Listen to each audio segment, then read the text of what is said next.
So you can use magic, right? What all can you do? I have many powers. See, I've appeared in many games, so I need to be versatile. You know, I've never seen you in any game I've ever played. That's because I wear makeup and prosthetics. Somehow I don't believe you.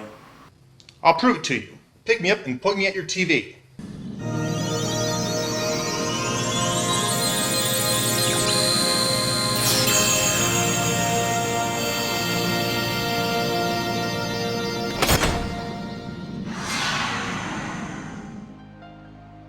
Holy crap! Kingdom Hearts? Kingdom Hearts? Damn it, I was trying to get you free cable. Let's try it again. Nah, this'll work. This'll work just fine.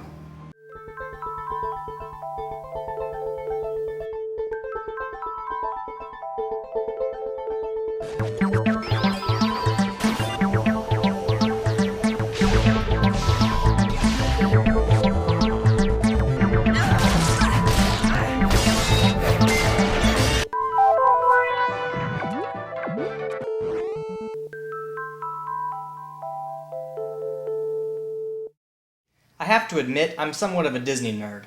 I have a lot of admiration for Walt Disney, the man, and Walt Disney, the company, so this game represents two of my favorite things merging together, Disney and computer RPGs. I've got to review it. When I first heard about Kingdom Hearts, I admit it was a concept that was sort of hard to wrap my head around. Most licensed Disney games have sucked, and I wasn't sure how the introduction of Final Fantasy characters into Disney worlds would be done. Still, I was willing to give Square the benefit of the doubt. After all, Square created Super Mario RPG, which is often ranked as one of the greatest video games of all time, and one of my personal favorites. If Square could work their magic with the Super Mario Bros. Franchise, surely they could do the same with Disney. But nothing could prepare me for how awesome Kingdom Hearts would be.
The story for Kingdom Hearts is one of its most enjoyable aspects, and yet, well, let me put it this way.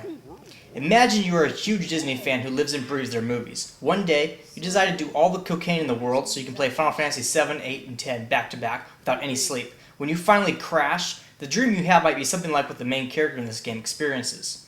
In a nutshell, various Disney worlds have been invaded by creatures called the Heartless. They are after the keyholes of these worlds and seek to unlock them. You play as Sora, the chosen wielder of the Keyblade, a powerful weapon that can seal those keyholes, which prevents the Heartless from destroying those worlds. Sora is also looking for his friends Riku and Kairi, who vanished when their homeworld was destroyed by the Heartless. There's lots of Final Fantasy characters, even Selphie from Final Fantasy VIII. Hey, wait a minute, you can see your panties. Ready to eat for everyone, even perverts. I wonder what that makes me. Well, she has boobs, so this doesn't make me a pedophile, right? On the other hand, there are plenty of panty shots in the classic Disney cartoons, so maybe this is intended as a nod to that era. But I'm probably thinking too hard about this. By the way, isn't it a little wrong that the best way to see her panties is to beat her with a stick until she falls backwards? Selphie, my love for you is like a 2x4. Anyway, Sora will travel to several Disney worlds, such as Wonderland, Neverland, Atlantis, Agrabah, and even Halloween Town.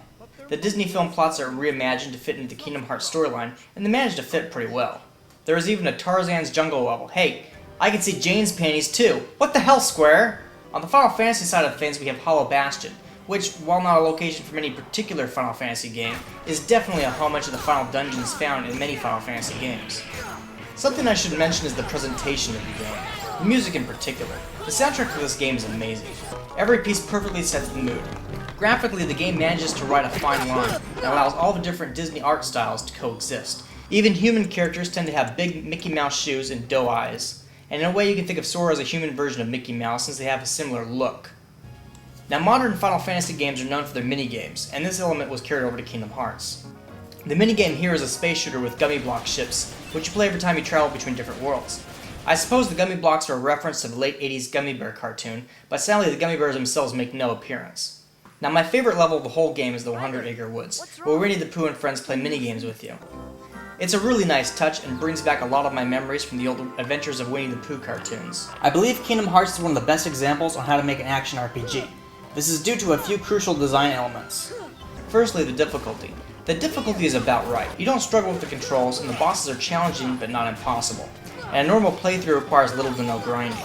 For the storyline, none of it is hidden. You don't need to do a bunch of hidden subquests to unlock the real ending, nor can you not get the real ending by making the wrong decision during play. For those that desire a challenge, there is an expert mode.